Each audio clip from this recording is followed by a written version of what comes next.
ГСП онлайн. Городские новости сейчас. Пятница, 12:00. Центр социальной помощи семье и детям. Стартует праздничное событие ко Дню семьи, любви и верности.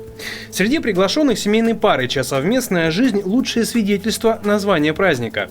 Например, чета Пуговкиных Наталья Витальевна и Геннадий Александрович. Вместе они более 40 лет. Познакомились в 70-х годах, когда еще совсем молодыми приехали в Ухту на работу. Полюбили, и вот сейчас рубиновая свадьба уже позади. 4 детей, 5 внуков. За десятилетия совместной жизни возможно разное, что помогло сохранить семью. Отлично. Еще бы столько прожить вместе. Ну, как говорят, все было.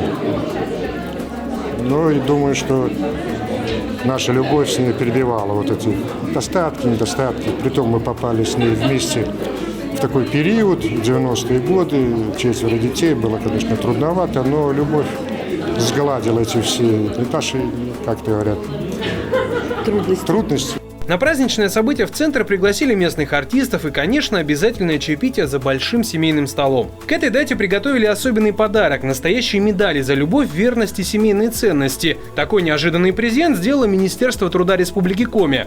Награды вручили 2 парам из числа приглашенных. Всего же в Ухте в 2016 году такие награды присуждены 4 семьям.